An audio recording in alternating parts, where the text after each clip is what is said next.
What you listen to on your run, on your road trip, your kid's graduation song, their wedding dance, your retirement party.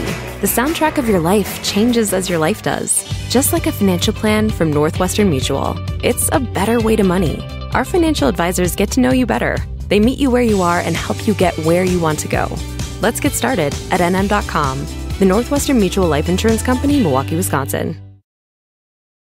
Building a business may feel like a big jump, but OnDeck Small Business Loans can help keep you afloat. With lines of credit up to $100,000 and term loans up to $250,000, OnDeck lets you choose the loan that's right for your business.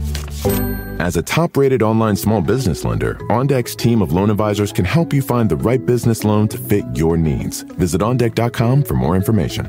Depending on certain loan attributes, your business loan may be issued by OnDeck or Celtic Bank. OnDeck does not lend in North Dakota. All loans and amounts subject to lender approval.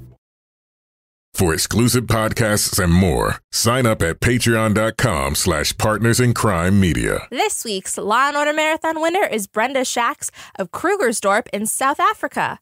Brenda will get a marathon decal showing she watched 26.2 hours of her favorite crime show. To be next week's winner, sign up at lawandorderpodcast.com. I'm Kevin Flynn with Kimberly and Rebecca Lavoie, and these are their stories. You think you know who did it, but you don't know who did it. Law and order, law and order, law and order.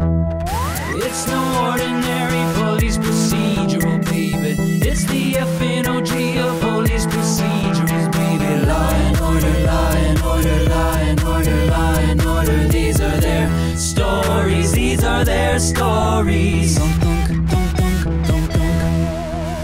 Welcome to These Are Their Stories, the podcast about network TV's most enduring crime franchise and the real-life cases that inspired their shows. I'm Kevin Flynn. Each podcast will break down an episode from either Criminal Intent, SVU, or Original Recipe, and today we're looking at Special Victims Unit, Season 16, Episode 5, Pornstar's Requiem. In the 13 adult videos, you were paid, but in this one, you weren't. No, I did not want to be raped. I said no. You did.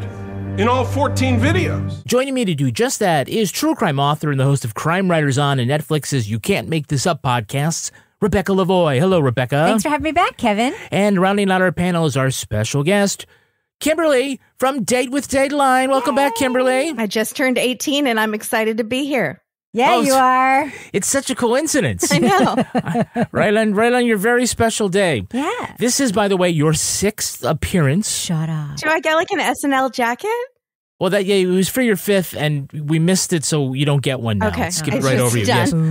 Yeah, you get a half a dozen donuts. We should send her a throw pillow. A very fashionable throw pillow. I'm going to go stitch it. Actually, you're the one who does the stitches, right? Yeah, I used to. Oh, you don't have time anymore, right? No. Because you're doing too much podcasting. Yeah. Since your first appearance on Tats, A Date with Dateline has blown up. Mm-hmm. And like I always ask, how much credit do I get for that personally? All of it.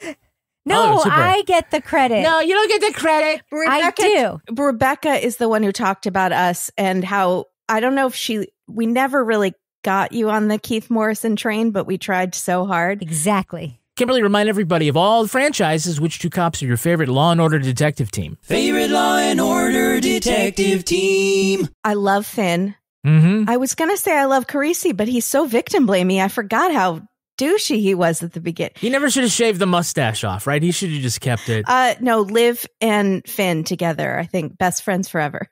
And who is your favorite prosecutorial team? Favorite Law & Order District Attorney Prosecutorial Team. Don't even have... What? I always say Barba. I'm just setting you up for Barba. Yes. Barba all day, every day. It was never not Barba. I don't even pick the episode if Barba isn't in it. And the one time I'm like, oh, this is the right season, and we pick it, and it's like it was one of the ones that Barba wasn't even in it. I know. He was just in the credits, and I felt like that was tragic. Yeah. Has anyone ever said Claire Danes' husband from the new version? No, I have not. He ruins everyone's lives. He's horrible. No one's ever going to say that. I was going to say it as a joke. No, he's not the worst. Peter Stone is the worst. Yes, Peter Stone is way worse. Peter Stone's definitely He's the worst. second worst. Yeah, they're both so vanilla. Don't you just want to find the casting director and slap the shit out of him? Yes. Yeah. Sorry, casting director. All right, now let's take a look at the first half of this episode. Special Victims Unit, Season 16, Episode 5, Pornstar's Requiem. Just a note, it's still better than Andrew Lloyd Webber's Requiem, I'll say. Just a note, we'll be making snarky comments about fictional detectives investigating fictional crimes against fictional college students. So if you still find that especially heinous, you might want to listen to a different one of our episodes. That's right. Well, what's a girl like Evie Barnes got to do to make money for college? Why not make a 2-on-1 rape fantasy porn on the internet? Surely the frat boys at Hudson won't see it, invite you to a party, lure you into a locked bathroom, then record themselves attacking you in the same way as on your videos. Whatever you've done before, it has nothing to do with you being assaulted. I think it does. They saw me. The modeling work, it was a video. It was porn. Daniel Pryor and Matt Cooper say, sure, they double-teamed Evie, but she's a co-ed porn star and was totally into it. Defense attorney John Buchanan provides the squad with multiple videos with Evie having the same kind of rough sex. Sergeant Benson says the films don't matter because Evie did not consent, but ADA Barba says he'd like it a whole lot better if the victim wasn't also doing adult films. Meantime, Deputy Chief Dodds is pissed about the newspaper headlines and that Olivia is working around powerful Hudson University despite its history of covering up campus assaults. While Daniel's parents are paying for the lawyer, Creasy suggests to Matt that Buchanan might be setting him up to take the fall for his friend. So he fires Buchanan and tells Finn and Rollins that it was Daniel's idea to lure Evie, and he pressured him into lying about the attack. Meanwhile, Benson and Barba ask Evie's parents to come to the trial as a show of support, but her father disowns her for her decision to do porn in the first place.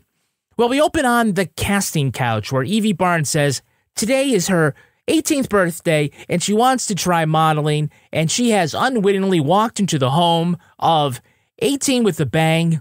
Can you believe it? Whose niche is girls who want to go into porn on their 18th birthday and immediately fuck two guys who slap her in the face. And I have to say, this just seems like it was meant to be. It's like a true crime podcast festival, right? I'm 18 today. It's my birthday. Wow, 18 today.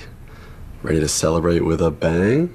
The absolute irony. You're like, oh, this just happens to be the one? Yes.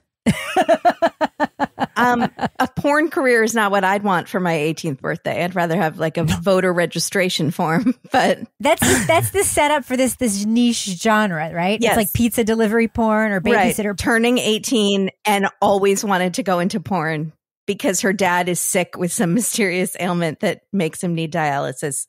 Porn. Yeah, it's a very, very niche. I mean, it's sort of like the whole like, I want to bang my sister while you watch porn. Well, I mean, this genre, it kind of overlaps with a lot of stuff. There's casting couch, there's barely legal, and there's rape fantasy and gang rape fantasy, and it just seems like an awful lot for an entry-level position. Yes, a lot of layers. It's like an onion, like a bloomin' onion, one might say. Yeah. The Venn diagram of all the different porns come together. How would you even look this up on like Pornhub? That was a lot of good SEO. What are the search terms you would put in? That's the question I have. Well, this immediately winds up being on a Google alert for Hudson because Daniel and Matt lure her into the bathroom saying, and the bathtub is just overflowing with ice in bottles if it's got to be Michelob or something like that. Sam Adams. Yeah, but I got to say, forget being raped. She's lucky they didn't steal her kidney and stuff her in the ice. 100%. Because they walk her directly past a perfectly good bedroom into the bathroom so they can have more comfortable rape in there. Yes. Also, did you see the teen who had the beer helmet on his head? Because the old men in the writer's room have not been to a frat party since Animal House. I don't know. Yes. They have not, because did you see how neatly those beers were put in that bathtub? They were put in there by like a party designer who decided that frat party was the theme of a very expensive party. And it's like, ooh, let's fill this bathtub with ice. Yeah, it does look like an NFL season course commercial, right? Yes. Everyone's like, quick, grab one, and they're just laid out perfectly. Hudson dorms have bathtubs? Yeah, that's a weird one. You know they're full of mold. My college did not have bathtubs.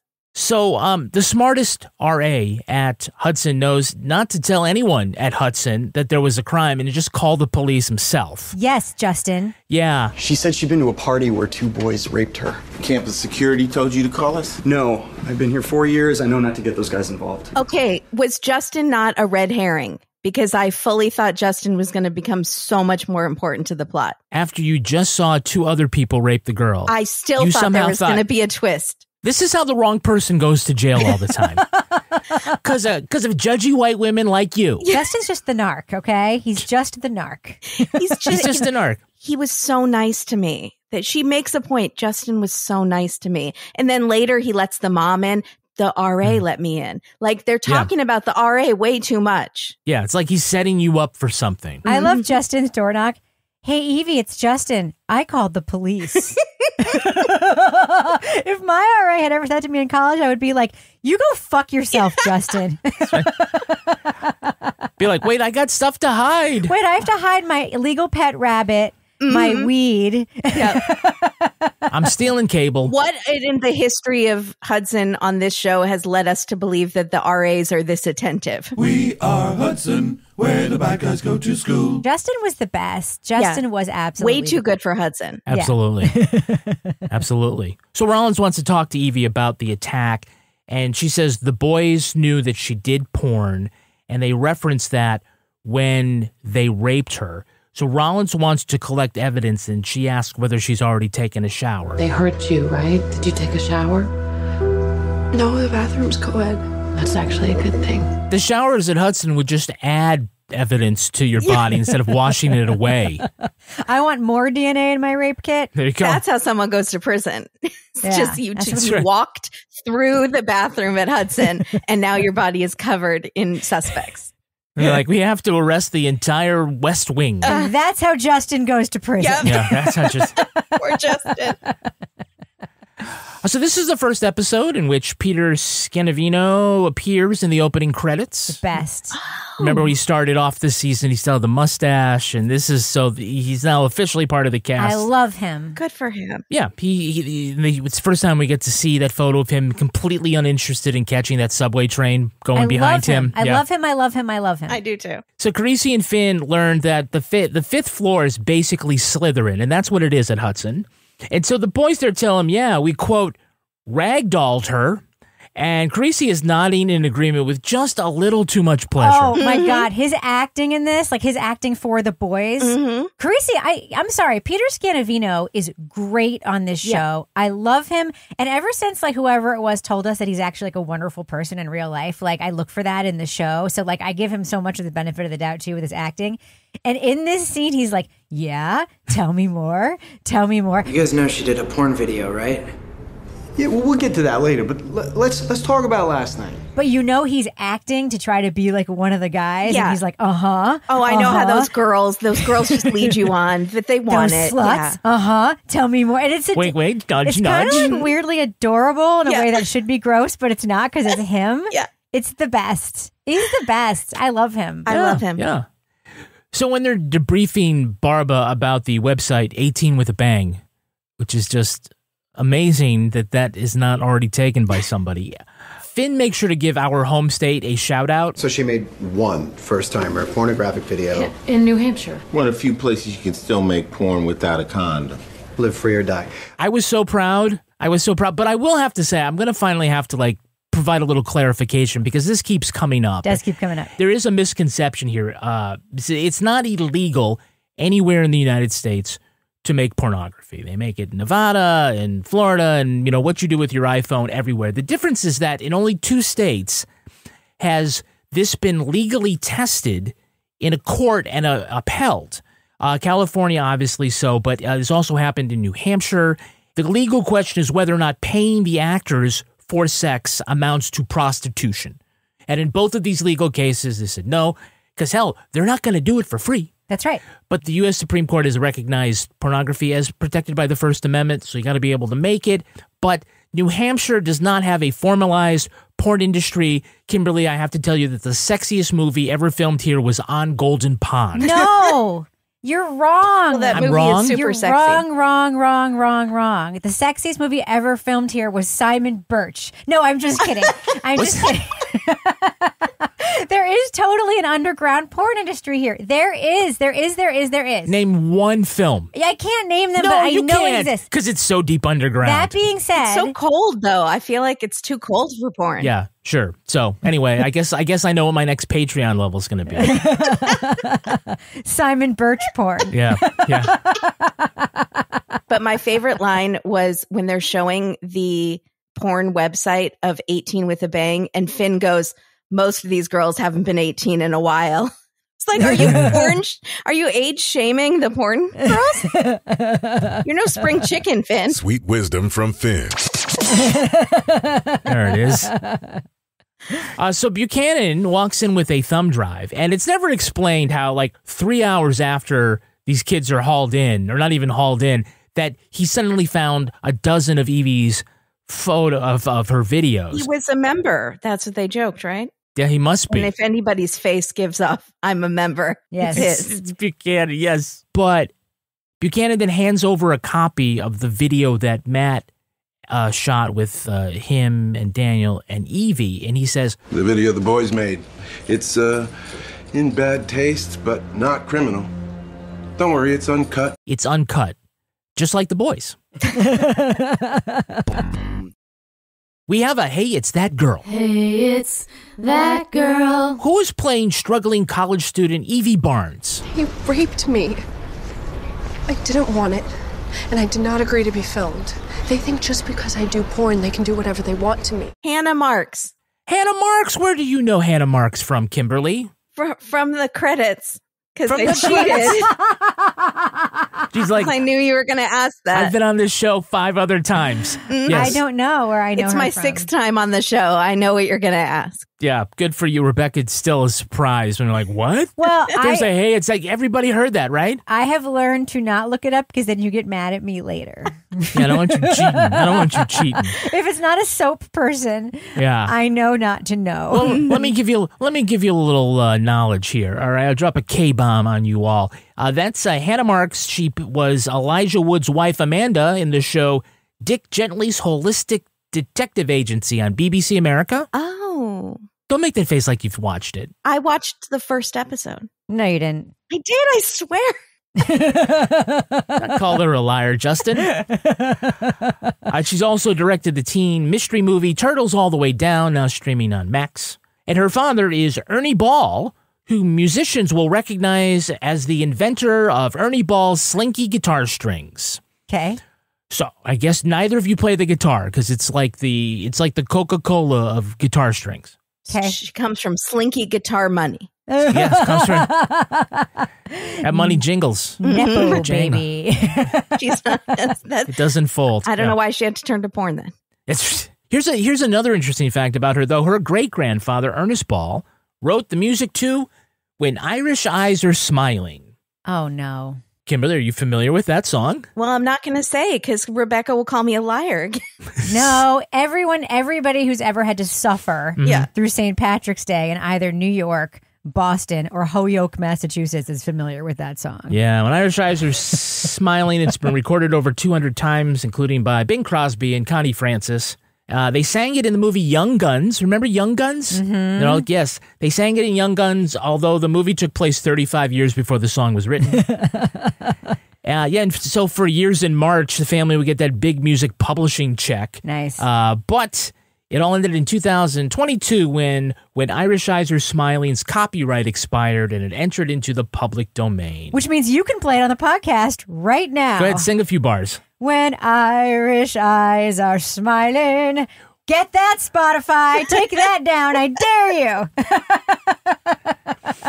I got to say, if you can't write a Christmas standard, I think a St. Patrick's Day standard is still pretty good. It still comes around, right? Yeah, but it's much more tiresome, much more quickly. Mm-hmm. Well, no offense, Kevin. I just feel like people are probably drunk when they're singing it a lot. Right? Exactly. Yeah. Or vomiting on you. Yeah, or vomiting on you.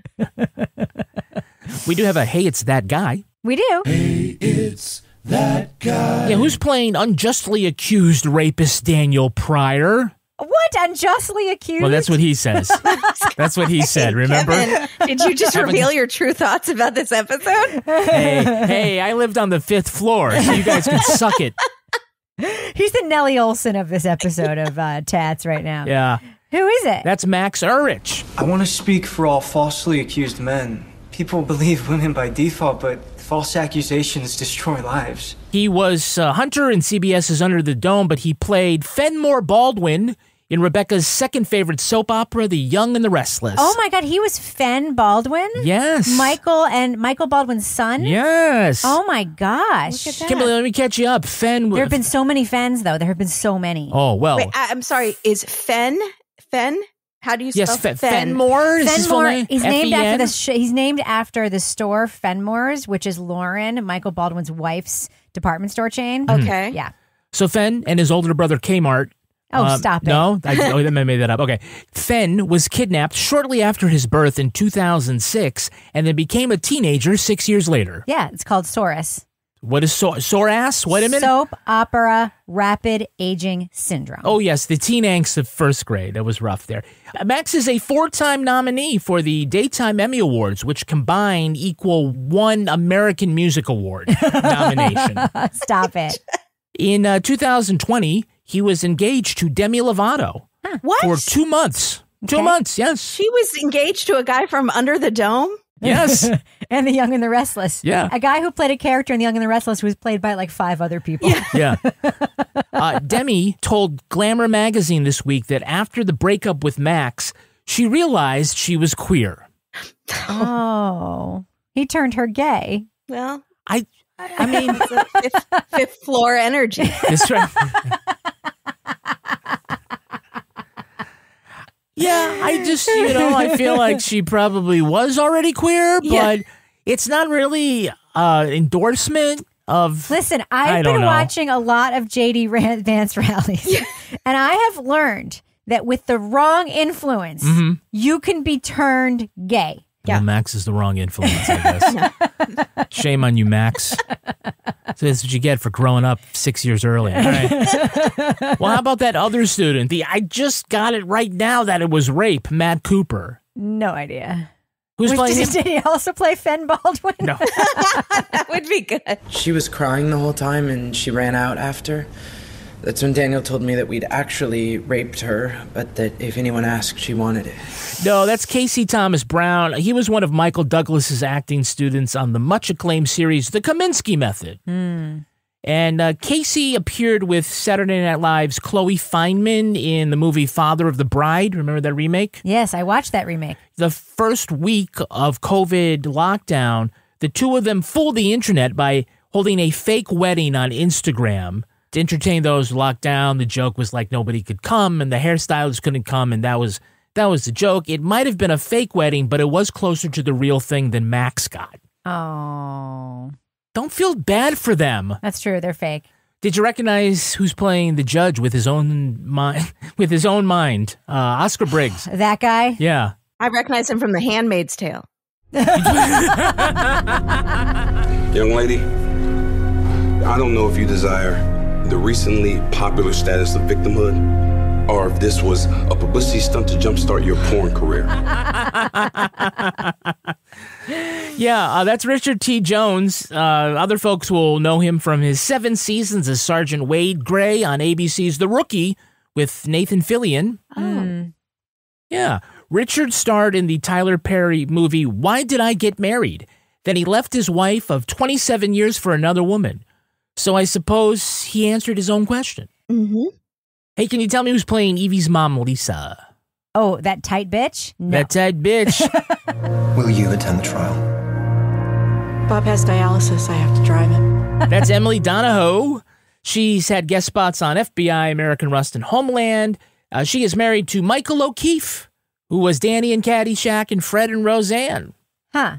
Yes, Michael O'Keefe had the great honor of being one of only 2 actors to play their twin in side-by-side shots in the Law & Order universe. Huh. The other was the young actor who played what he thought was his sister. Yes. But it was also born a boy, Yes. but they botched the circumcision, Yes. so they put a dress And they made him on. a girl. Yeah, they tried to make a cisgen kid trans. In and, like a yeah. totally not doesn't hold up episode of Law and Order. I Yeah. went through the range of emotions as you were describing that plot. It's a wild. By the way, all plots of SVU, I've realized, sound like the next RFK story to come out in the news.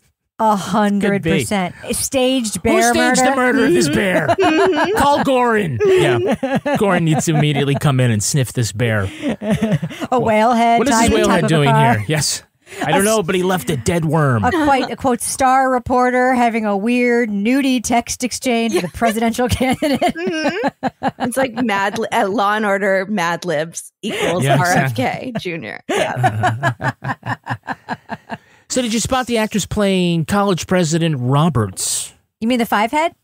The five head? The woman with a five head? Yes, I did not know who she was, but all I know is that she had a five head. And I do not typically like to comment on people's looks. However, that head... Was that head above? There have been as many false accusations as ones that have proved true. There's bad judgment on both sides. Bad judgment on both sides. Yeah, that's Kathleen Chalfant. 9 Law and Order appearances. What soap opera was she on? Well, she's a veteran actress. Folks may remember her as Margaret from The Affair. That's Maura Tierney's mother. Okay. Maura, by the way, is going to be the new Van Buren on Law and Order this season. Really? Replacing Cameron Manheim, yes. Oh. New season starts this week. And she also just won the Best Actress Award at the Venice Film Festival for a movie called Familiar Touch. She plays an octogenarian confronting dementia. I take back everything I said about her head. Sorry. I don't like the title of that movie. You don't like the title of that movie? No. It does sound like an SVU episode, doesn't it? Familiar Touch, season 13, episode 8. Wait, how many letters are in the title? Right. What season it's from? Just got to add them up. We do have some repeat offenders. Repeat offender. In his second appearance as Deputy Chief William Dodds, it's Peter Gallagher. Yes, Mr. Eyebrows. This is not the case to embarrass Hudson or the department with. And as the defense attorney you love to hate, John Buchanan, is Delancey Williams. Yes. As your lawyer, I am telling you to stop speaking. Now, lastly, who is playing the casting director for that porno film in the beginning? Well, that's why you're here. And you have a lot going for you, such a tight body. You like showing it off? It wasn't a good actor. Wasn't a good actor, No, the no. voice acting was bad. Yeah, that's primetime Emmy nominee Jonathan Strauss. He is the casting director for all 9 Dick Wolf primetime shows, all 3 Law and Orders, all 3 Chicago shows, all of CBS's FBI shows. So he is responsible for Philip Winchester in the role of Peter Stone. So, like I said, you can't win them all. Rebecca looks like she just saw a celebrity. Whose idea it was to put the casting director in the casting couch scene? That is like a funny joke. Well, what is his job, Rebecca? It's in the title. He's the casting director. I love this for him. I think, I mean, this is on his IMDb, his one and only He acting 100% appearance. went home and jerked off after this filming day. You know that, right? He's wanted to do this his whole life. He's like, I've been a casting director for a million fucking years, casting people folding shirts and talking to the cops. There's this one role, which is my job, and it's exactly the job that every time I go to a party and I say I'm a casting director, people are like, do you have any casting couch moments you can tell me? And he's like, no, I work for fucking Law and Order. All I do is cast So this is his wet dream. This is his goddamn fantasy. And he was like, I'm doing it. It's going to be me. And Dick was like, I don't think that's a good idea. He's like, Dick, I've been working for you forever. I am asking you. I've never asked you for anything. I don't think Dick knows or cares who is playing his bit All we part, saw though. was his arm. I All we don't saw was his care. arm turning on This is the Might not greatest- even been his arm. This is the greatest hey, it's that guy moment. I still feel like it's just, that he's like, fuck it, I'll do it myself. It's like when the fertility doctor uses his own sperm. He's like, no one's going to know. I don't think that's why that happens. No, you don't? He's just like, oh man, I got so backed up. No, it's also so he can go home and jerk off That's and think right. about it. Okay, again, in the mere hours after her complaint, Dodd walks in with the late City Final edition of the New York Ledger and its front page story. Great speech. Better headline. Head of the class. from straight A's to triple X. Full coverage, pages 2 to 7, and Ebola outbreak continues, page 72. Wow. Priorities. Yep. They did have the decency to put the little black bar over her eyes, though. Yeah. Not over her tits, but over her eyes. The Post has taste, Kevin. Wait a minute. This is the New York the Ledger. Ledger. It's supposed to be the Post. We all know that. Great speech, better headline. Yeah. Great Gallagher delivery there. I love Peter Gallagher. Man, with those anchovies on his face pretending to be eyebrows, it's the best. He's a close talker, I realized, too, in this episode. He gets very close to Liv. Who wouldn't? But how are your family problems? Oh, you want to know about family problems? Wait another season and your dumbass son comes here. Sergeant Red Shirt. I'll take care of him. R.I.P. He died, right? R.I.P. They don't talk anymore. They don't talk anymore because one of them's dead. Yeah. So Benson and Barba ask Evie's parents to come down to the office so they can ask them to attend the trial in support. And Dad is so angry that she is doing porn in the first place. What were you thinking? Daddy, I'm sorry. Told you we shouldn't have come here. Mr. Barnes, your daughter is a victim. Do you know what it's like upstate? I can't go to church or put gas in my truck without people staring at me. Well, I thought the dad looked a bit goblinish, and then I reminded myself he's on dialysis, Kimberly. Be nice. He is, yes. Yeah, not cool, Bob. She wouldn't need all the money for college if you weren't so selfish getting your dialysis. Exactly. Bob. Exactly. There's not a lot of kidney failure porn on 18 with a Bang. We don't know. I have to say, after I heard he was dying, I was relieved because he did suck that bad. He was bad. Even Barba got a little emotional when the parents were being jerks. I thought I was slut shaming her. Yeah. Jesus Christ, you two. The jerk store called and they're all out of you. Some things are obvious. Water is wet. All roads lead to somewhere, and paying half price for pizza is better than paying full price. This week at Domino's is half off pizza week. Get 50% off all menu price Domino's pizzas. What's for dinner? The choice is obvious. Get half off pizza at Domino's during half off pizza week now until October 6th. Select this offer online only at participating locations. Prices, participation, delivery area, and charges may vary. Offer applies to pizza portion of your order only. Building a business may feel like a big jump, but OnDeck Small Business Loans can help keep you afloat. With lines of credit up to $100,000 and term loans up to $250,000, OnDeck lets you choose the loan that's right for your business.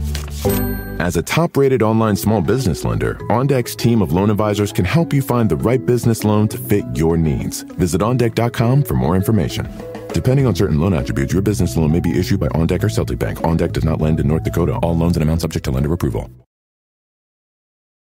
Now let's take a look at the second half of this episode.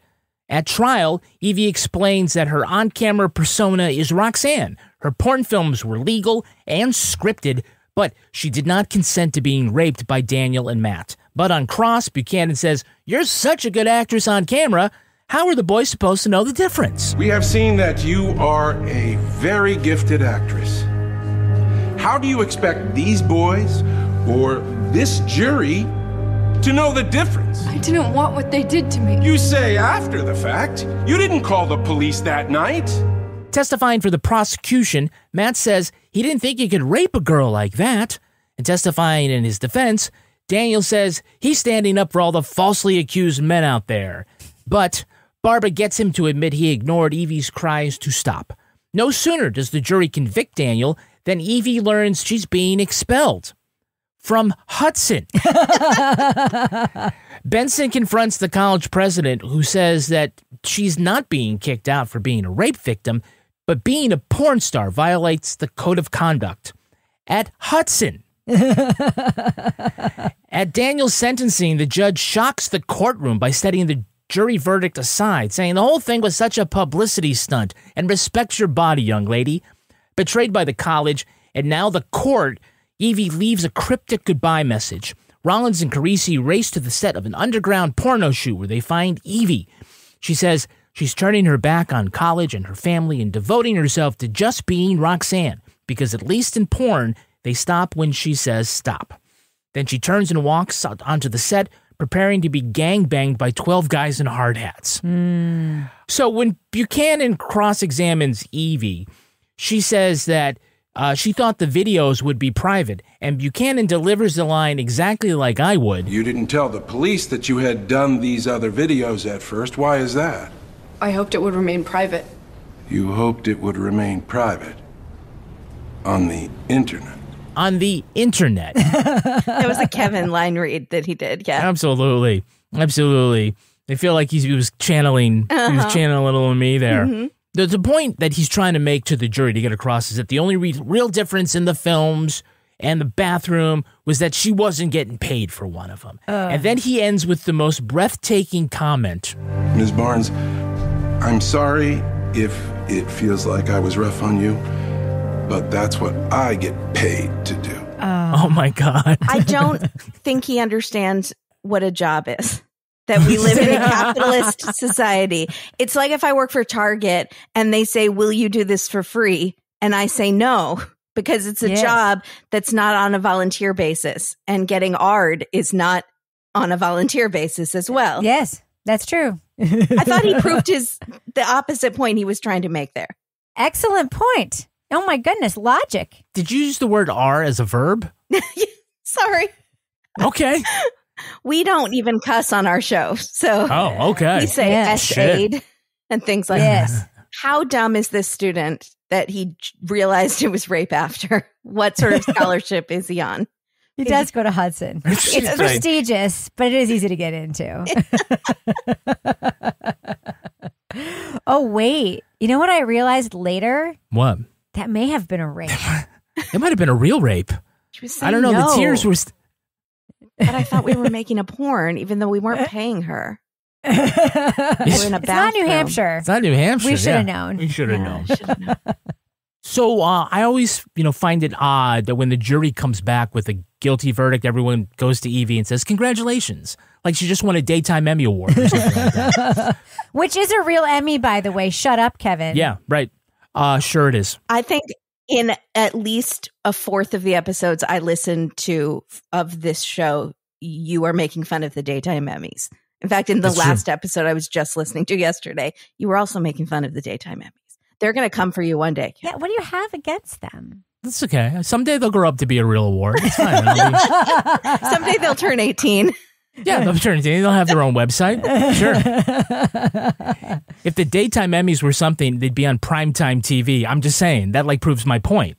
So, no sooner does that happen, and Evie is served formal papers expelling her from Hudson. And so Benson confronts the president of Hudson, who says that she broke the code of conduct. Hudson University is fully committed to sexual violence prevention.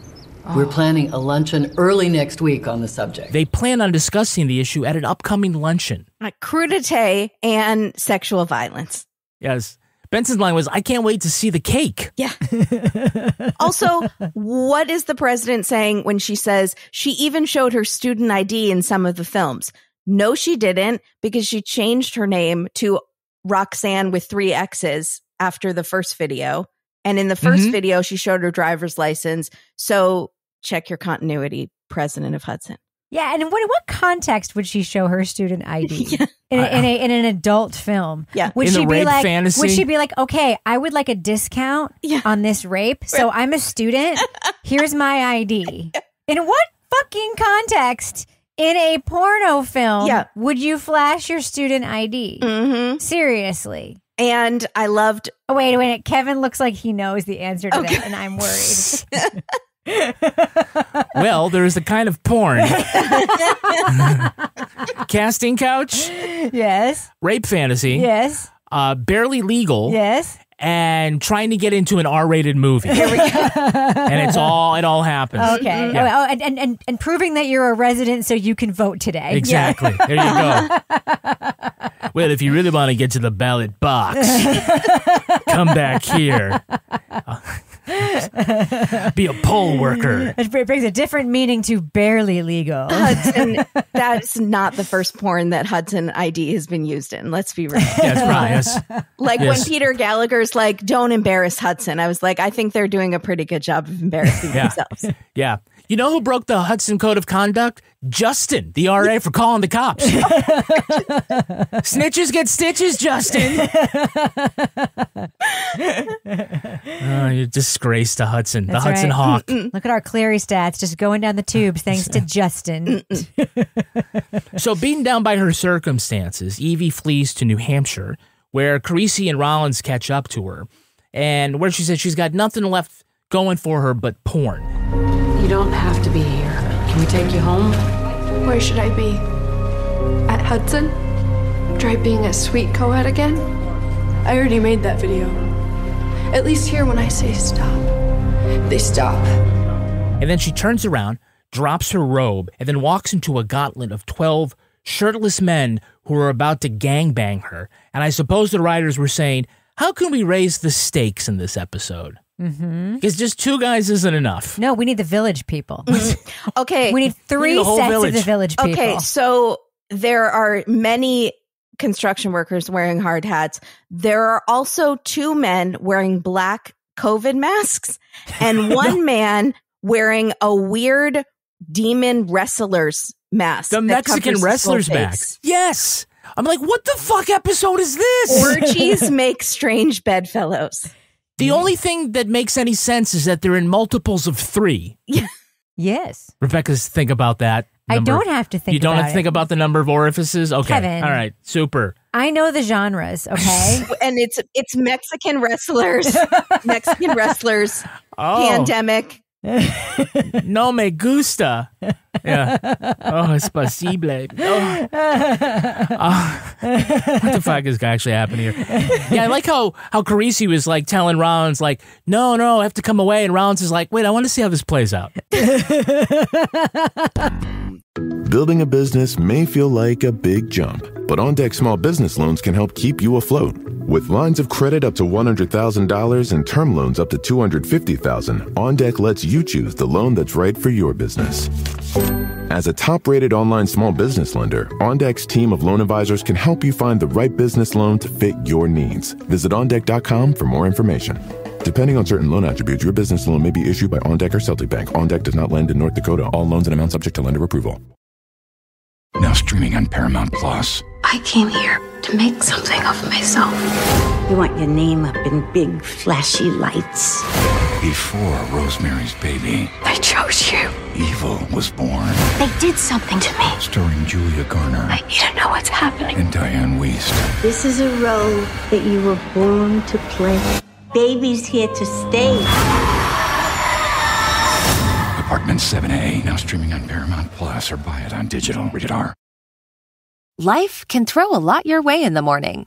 You might be battling drop-off times, while your kids are battling imaginary monsters or their shoelaces. But no matter what life brings, Life cereal puts a smile on everyone's face. With 24 grams of whole grains and unexpected sweetness in every serving, it's sure to please even the pickiest eaters. Help start your mornings with Life cereal. I really love my life. All right, let's take a look at the real-life story that inspired this episode. It's time for Rip from the Headlines. You think you know who did it. You think you know who did it. But you don't know who did it. You don't know who did it. Rip from the Headlines.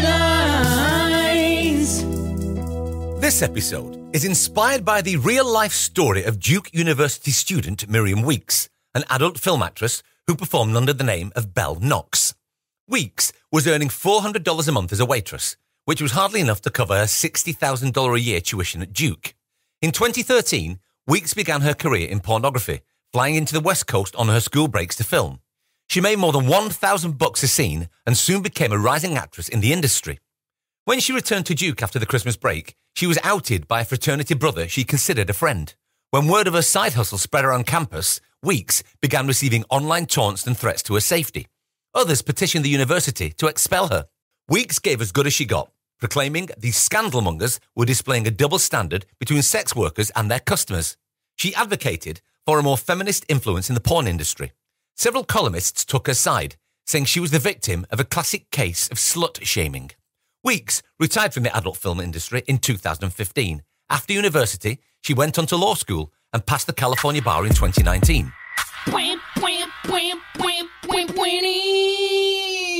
So the story is that Weeks had a friend, a guy friend, who happened to see her film and confronted her about it and promised to keep it a secret, but then he went to a frat party and spilled the beans. And I'm trying to think what I would do if in all of the world I saw somebody I knew in a porno. I was just thinking, what are the mathematical odds on that?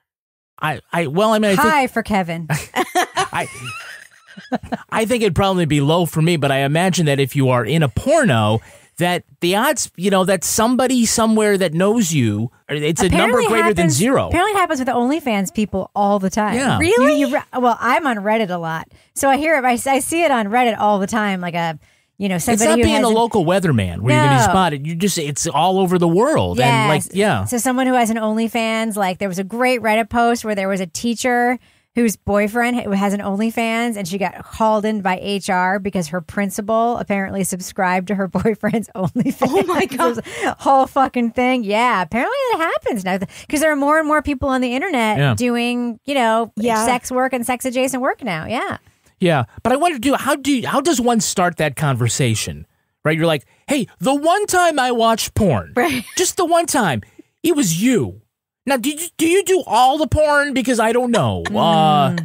I swear, I was just the one time, but it was you, no, right? I was at the library and I was walking by someo's computer who was looking at porn. It wasn't even me, and it happened to be you. Yes, and I only saw your face, I swear. Yeah.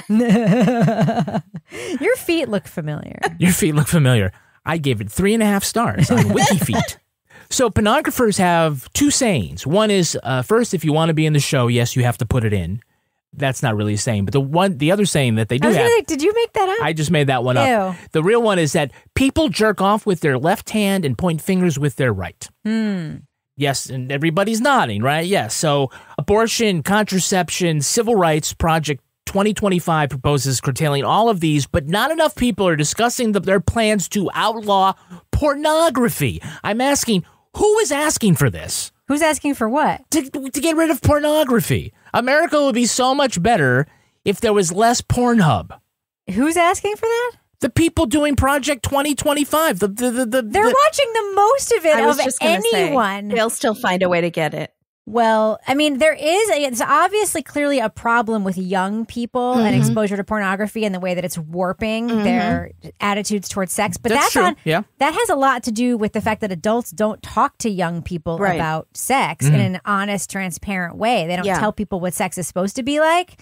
They don't share stuff about sex. They don't share healthy materials about sex with young people. They treat children like they should be in a fucking plastic bubble, and they limit screen time, and they do all this shit. And then kids go behind their backs and only look at porn. And then next thing you know, they're choking their girlfriends and slapping them on the face and shit. And they're on 18 with a bang. Instead of literally telling them, hey, you're supposed to be in loving relationships where you're gentle with people, and this is what sex is supposed to be like. And that is the fucking problem, not pornography.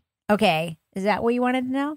Yeah. And by the way, that whole whacking it with the right and slapping with whatever it was, Duke, you should not fucking talk, Duke. Duke University. Jesus fucking Christ, Duke. God. Yeah, well, let's call it a tit for tat thing. The pornographer made an offer to Thomas Bagley. That is the friend who betrayed Miriam's trust.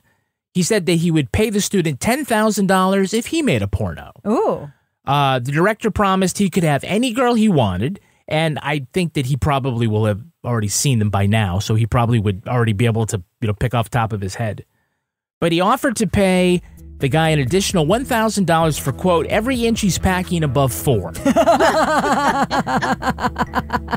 This real story is how I wanted this to go for Evie. She becomes a maker of women's directed porn that's really healthy and great for women, and and instead it was sad. Yeah. It ended up just being sad. Just sad. So I guess the guy didn't take him up on the offer. The pornographer said that he did it to point out the hypocrisy and to teach Bagley a lesson about the value of privacy.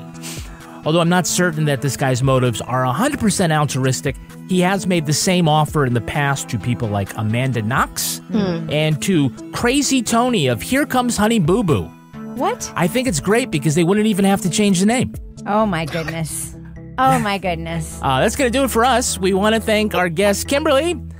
Kimberly, where can our listeners follow you online? Sorry, still thinking about so many of Kevin's jokes today. Honey Boo Boo. This has been the least traumatizing episode of SVU that I've ever been on for this show. No, thank you so much for having me. I am at a date with Dateline, Dateline on Instagram. Yeah, that's all I gotta say. It's been nice having you, because I know you're never coming back now. Rebecca Lavoie, how can our listeners follow you? You can find me on social media at Reb Lavoie or on my new website, which I just started this year, 50 with a bang. With a bang. It's female driven. And, it's victim centric. 0 men watching. Yeah. You can track me on Twitter at MILFLover, and you can tweet to us at Law and Order Pod. Follow us on Instagram or These Are the Stories podcast, or like and subscribe on YouTube and TikTok. Our newsreader was Cy Frater. Our theme music was composed and performed by Uncanny Valleys. Content assistance from Travis Roy. Lily Flynn handles promotions. All clips in this podcast were used in compliance with the U.S. Copyrights Act fair use exemption for criticism and commentary. Go to lawandorderpodcast.com and sign up for our newsletter for a chance to be our next Law & Order Marathon winner. These Are the Stories was recorded in Studio C and is a production of Partners in Crime Media.